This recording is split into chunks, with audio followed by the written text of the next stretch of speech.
আছে নতুন এটা ভিডিঅ'লৈ মোৰ স্বাগতম জনালোঁ।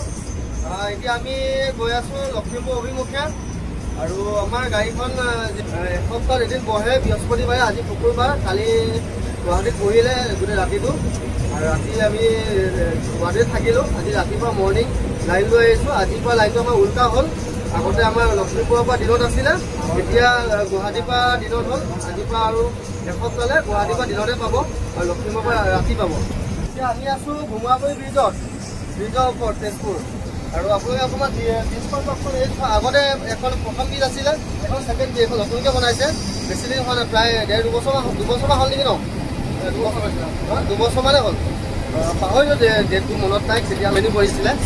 আৰু যি কি নহওক, আজি আপোনালোকক মানুহজন চিনাকি কৰি দিম। আৰু মানুহজনৰ এটা বিশেষ বিজনেছ এটা আছে। তো আপোনাৰ গীতাঞ্জল ডেকা, ঘৰ নগাঁও চামগুৰি। আচ্ছা, আপোনাৰ কি বিজনেছ? মই ছেকেণ্ড হেণ্ড বাইকৰ বেপাৰ কৰোঁ, ছেকেণ্ড হেণ্ড বাইক গাড়ী। আপোনাৰ নাম্বাৰটো অকণ কৈ দিব নেকি? মোৰ নাম্বাৰটো 8638180685। আচ্ছা, আপোনাৰ ফেচবুক পেজ এটা আছে? GC বাইক চেল বুলি পেজ এটা আছে।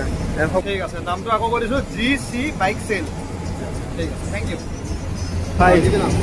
দাদাক আপোনালোকক মই চিনাকি কৰিলোঁ। দাদা ভাগৰ পেজ এটা আছে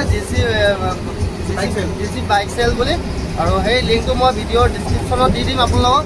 আৰু দাদা ভাগৰ কণ্টেক্ট নাম্বাৰটো দি দিম। আৰু কাৰোবাক যদি ছেকেণ্ড হেণ্ড বাইক ভাল কণ্ডিশ্যনৰ লাগে তেতিয়াহ'লে কণ্টেক্ট কৰিব পাৰিব। আৰু আজিৰ কথাটো হ'ল কি, এতিয়া দিনত মই বাছখন চলোৱা নাই। আমাৰ এতিয়া বাছ চলাই আছে আমাৰ পকাত পৰা অসমবাসী ৰাইজ। আৰু বৰ ফূৰ্তি, কাৰণ কালি আমাৰ বাছখন ৰাতি বহিলে যে, এদিন সপ্তাহত ছুটি পাইছে। আৰু আমাৰ দুজন ড্ৰাইভাৰ থাকোৱেই বাছত, যিহেতু আমাৰ প্ৰব্লেম একো নাই। তাৰ যদি প্ৰকাশৰ যদি দিগদাৰ হয় তেতিয়া মই চলাওঁ, মোৰ প্ৰব্লেম হ'লে বা মোৰ দিগদাৰ হ'লে সি চলায়। আৰু আজি ভিডিঅ'টো ইয়াতে শেষ কৰিছোঁ। আজিলৈ বাই বাই, টেক কেয়াৰ। জয় জুবিন দা, জয় অসম।